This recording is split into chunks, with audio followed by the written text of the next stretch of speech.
Hi అండి, అందరికీ నమస్తే. మిస్టర్ రాక్షసుడు పార్ట్ 26. విరాజ్తో ఫోన్ మాట్లాడిన తర్వాత మేఘన ఫోన్ వైపు, పడుకున్న గీత వైపు చూస్తూ, నువ్వు నీ జీవితంలో కోల్పోయిన ప్రేమ అంతా కూడా రెట్టింపుగా తిరిగి నీ జీవితంలోకి వస్తుంది గీత. కానీ నువ్వు నీ పిచ్చి ఆలోచనలతో ఏం చేస్తావో అని భయంగా ఉంది అనుకుని పడుకుంటుంది మేఘన. నైట్ త్వరగా పడుకున్న గీతకి తెల్లవారుజామున మెలకు వస్తుంది. మేఘన ఇంకా లేవకపోవడంతో ర్యాబిట్ గడిని తీసుకుని గార్డెన్ లో బెంచ్ మీద కూర్చుని ర్యాబిట్ గడిని ఒళ్ళో పెట్టుకుని వాడి తల నిమురుతూ నిన్న జరిగిన విషయాల గురించి ఆలోచిస్తుంది. నిన్న తను అలా విరాజ్తో ఉండటం, విరాజ్ కేరింగ్, అలాగే విరాజ్ తన ఫీలింగ్స్ చెప్పడం, లాస్ట్ లో విరాజ్ నుదుటిపై ముద్దు పెట్టడం, ఇవన్నీ గుర్తు తెచ్చుకుని తన నుదుటిపై చేతితో తడుముతూ, విరాజ్ సార్, నాకు అంత దగ్గరగా వచ్చినా అయినా నేను ఎందుకని ఏమీ అనలేదు. ఇంతవరకు నేను ఎవరికి ఇంత చనువు ఇచ్చిందే లేదు. మరి విరాజ్ సార్ నా మీద కేరింగ్ చూపిస్తూ ఉంటే ఒక పక్క ఆశ్చర్యపోతున్నాయి, మరో పక్క విరాజ్ సార్ కేరింగ్ ని ఎందుకు ఫీల్ అవుతున్నానో, ఒకవేళ నేను విరాజ్ సార్ని ప్రేమిస్తున్నానా అని అనుకోగానే తనకి తెలియకుండానే తన గుండె వేగం పెరిగిపోతుంది. హార్ట్ పైన చేయి వేసుకుని, లేదు లేదు, అలా ఏమీ లేదు, నేను విరాజ్ సార్ని ప్రేమించడం లేదు, నేను కేవలం విరాజ్ సార్ మంచివారు, అభి మేనల్లుడు అన్న గౌరవంతో అలా ఉండిపోయి ఉంటాను. సార్ నా మీద చూపించే కేరింగ్ కి నేను సార్ని ఏమీ అనకుండా ఉండిపోయాను. అంతేకాని నేనేమీ విరాజ్ సార్ని లవ్ చేయట్లేదు. అయినా అమ్మా నాన్న ప్రేమని పొందే అదృష్టం లేని నేను ఇంత పెద్ద కుటుంబానికి చెందిన విరాజ్ సార్ని ఎలా ప్రేమించగలను? ఆ మాట అనుకోగానే ఆ సమయంలో గీతకి తెలియకుండానే తన కళ్ళల్లో నీళ్లు చేరిపోయాయి. అసలు విరాజ్ సారు అలా ఎలా చేస్తారు? నన్ను ఎలా ప్రేమిస్తారు? నేను ఆయన కింద పనిచేసే ఎంప్లాయీని, ఒక అనాథని, అయినా నన్ను ఎలా ప్రేమిస్తారు? లేదు లేదు, విరాజ్ సార్ అభి మీద ప్రేమతో నా మీద విరాజ్ సార్ తీసుకునే కేరింగ్ ని ఆయన లవ్ అనుకుంటున్నారు, అంతే, ఇంకేమీ లేదు. కొన్ని రోజులు పోతే ఆయనే తెలుసుకుంటారు ఆయనది ప్రేమ కాదు అని.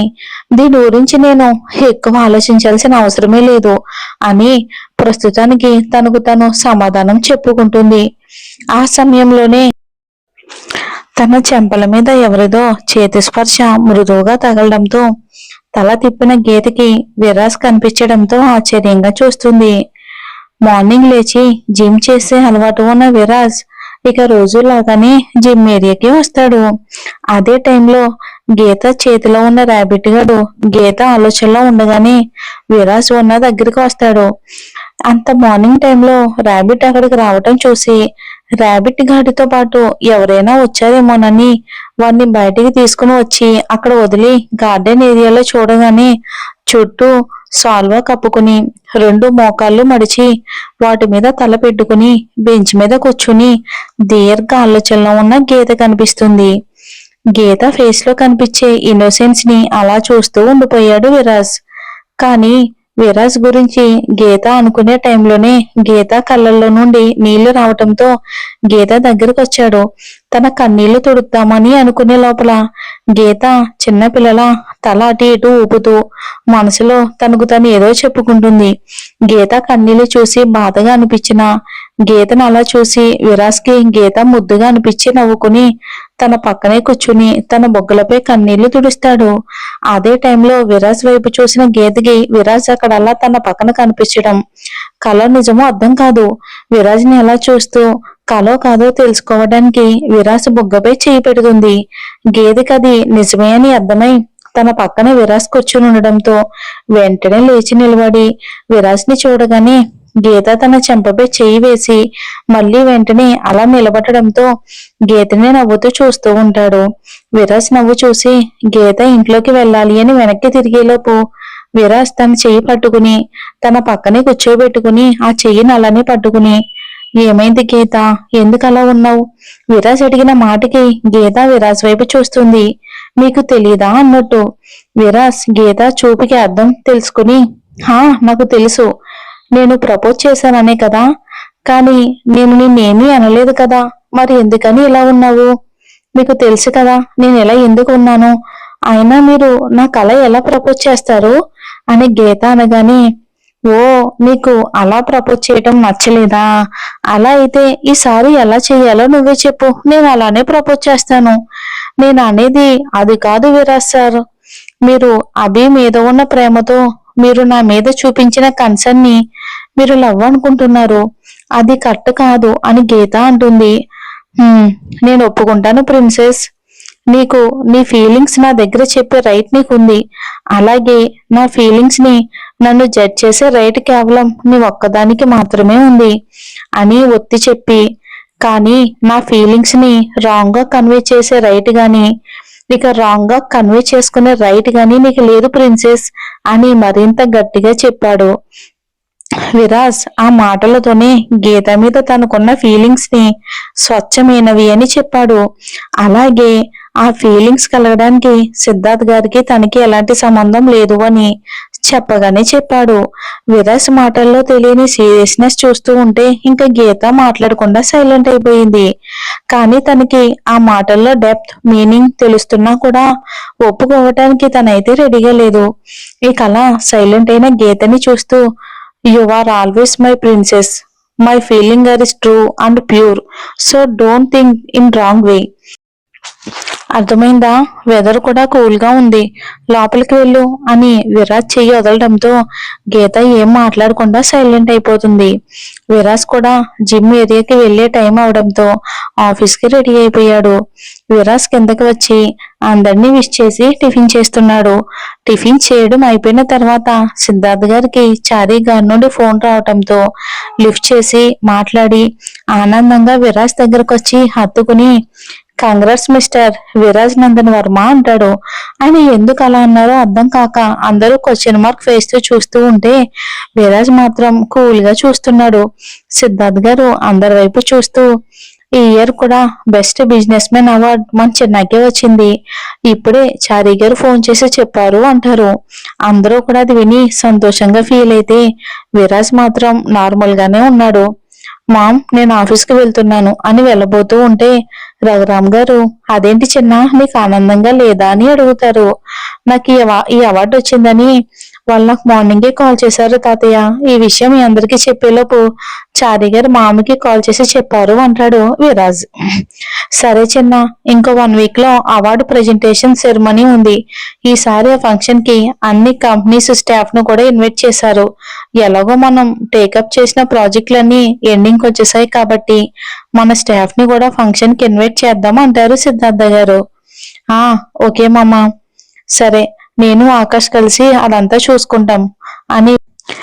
కానీ విరాజ్ కి తను గీత వెనకాల పెట్టిన సెక్యూరిటీ గీత ఆఫీస్కి వచ్చిందని కాల్ చేసి చెప్పడంతో విరాజ్ ఆఫీస్కి వెళ్ళిపోతాడు. కానీ గీతకి తెలీదు వెనకాల సెక్యూరిటీ ఉందని. గీత వాళ్ళ బైక్ ని నైటే తెప్పించడంతో గీత మ్యాగ్న రెడీ అయ్యి ఇంకా ఆఫీస్కి వచ్చేస్తారన్నమాట. మరి గీత మన విరాజ్ లవ్ ఎప్పుడు అర్థం చేసుకుంటుందో ఏంటో మరి. ఇంకా 2 రోజుల క్రితం హాస్పిటల్లో ధనుంజయ్కి విరాజ్ వార్నింగ్ ఇచ్చాక ధనుంజయ్కి విరాజ్ వార్నింగ్ భయపడి ఈ విరాజ్ మేనమామలాగానే తను అనుకున్న దానికోసం వీడు ఎంత దూరమైనా వెళ్తాడు. కొన్ని రోజులు గీత సంగతి వదిలిపెట్టేసి తన కొడుకు మామూలు అయ్యేలా చూసుకుంటే అప్పుడు ఆ గీత సంగతి చూడొచ్చు అని తన బిజినెస్ వ్యవహారాలన్నీ కూడా తన భార్య సులోచన గారి అన్నయ్య జనార్దన్ కి అప్పగించి తన పిఏని జనార్దన్ గారికి పిఏగా అపాయింట్ చేసి కొడుకుని తీసుకుని యుఎస్ ట్రీట్మెంట్ కి వెళ్ళాడు. జనార్దన్ గారు చాలా మంచి మనిషి. కానీ తన చెల్లెలు సులోచన యాక్సిడెంట్ లో చనిపోవడంతో ధనుంజయ్ మంచి వ్యక్తి కాదు అని ఆయనకి తెలుసు. అందుకే ఆయన అందరికీ దూరంగా ఉంటారు. కానీ ఇప్పుడు ధనుంజయ్ రాహుల్ గురించి చెప్పి జనార్దన్ గారిని పిలవటానికి కారణం, ధనుంజయ్ తన చుట్టూ ఉన్న వాళ్ళల్లో తన కొడుకుని తన పియ్యని తప్ప ఎవరిని నమ్మడు. జనార్దన్ గారికి ఉన్న బిజినెస్ లాస్ లో ఉంది అని తెలుసుకుని ఆయన మీద ఉన్న భయంతో బిజినెస్ ని హ్యాండిల్ చేస్తాడని డబ్బు ఆఫర్ చేసి జనార్దన్ గారికి బిజినెస్ హ్యాండ్ ఓవర్ చేసి రాహుల్ కోసం యుఎస్ వెళ్ళిపోయాడు ధనుంజయ్. గీత ఆఫీస్కి రాగానే ఆఫీస్ రోజుల్లో సైలెంట్ గా కాకుండా కొంచెం హడావిడిగా ఉంది. గీత మేఘన ఆ హడావిడి చూసి ఒకరు మొహం ఒకరు చూసుకుని అక్కడే తమ టీం మెంబర్స్ ఉండడంతో మేఘన అందరినీ చూస్తూ, ఏమైంది ఈ రోజు ఎందుకు హడావిడిగా ఉంది ఆఫీసు అంటుంది. మన విరాజ్ సార్కి బెస్ట్ బిజినెస్ మ్యాన్ అవార్డు వచ్చింది అని తెగ మెలికలు తిరుగుతూ చెప్తుంది స్వీటీ. గీత మేఘన కూడా విరాజ్ కి అవార్డు వచ్చిందని చెప్పడంతో హ్యాపీగా ఫీల్ అవుతారు. స్వీటీ ఇంకా విరాజ్ ని తలుచుకుంటూ అలాగే ఉండిపోయింది. శృతి స్వీటీ తల మీద ఒకటేసి, విరాజ్ సార్ని చూసిన దగ్గర నుంచి క్రష్ అని నాతో అనడమే తప్ప ఆయనతో ఒక్కరోజన్నా మాట్లాడ్డావా అంటుంది శృతి. దానికి స్వీటీ కోపంగా చూస్తూ, నేను క్రష్ అంటూ ఆయన దగ్గరకు పోతే ఆయన నన్ను క్రష్ చేసి పడేస్తారు. ఆయన విరాజ్ సారు ఎప్పుడైనా అమ్మాయిలతో మాట్లాడడం చూసావా నాతో మాట్లాడడానికి అంటుంది. ఎందుకు మాట్లాడరు? మన టీంలో గీతతో అప్పుడప్పుడు మాట్లాడుతూ ఉంటారు కదా అంటుంది. శ్వేత స్వీటీ గీత వైపు చూస్తూ, నాకు తెలిసి గీతతో కూడా ఆఫీస్ విషయాలే మాట్లాడతారు. ఏం గీత అని అనగానే గీత తడబడుతూ, అవునవును, విరాసల్ నాతో ఆఫీస్ విషయాలు తప్ప ఏమీ మాట్లాడరు అంటుంది. తనతో ఉన్నప్పుడు విరాజ్ సార్ బిహేవియర్ ని గుర్తు చేసుకుని, చూసావా ఇన్ని రోజులు వీళ్ళు మీటింగ్స్ కలిసి వెళ్ళిన విరాజ్ సార్ ఎప్పుడు కూడా మామూలుగా మాట్లాడే ఉండరు అని అంటుంది స్వీటీ నమ్మకంగా. ఇక అక్కడ ఉన్న చరణ్, అక్కడ ఉన్నది విరాజ్ సార్ అమ్మ, యాటిట్యూడ్ గా బాబ్ అని అంటాడు. అంతలో విరాజ్ రావడంతో సైలెంట్ అయిపోయి వర్క్ చేసుకుంటూ ఉంటారు.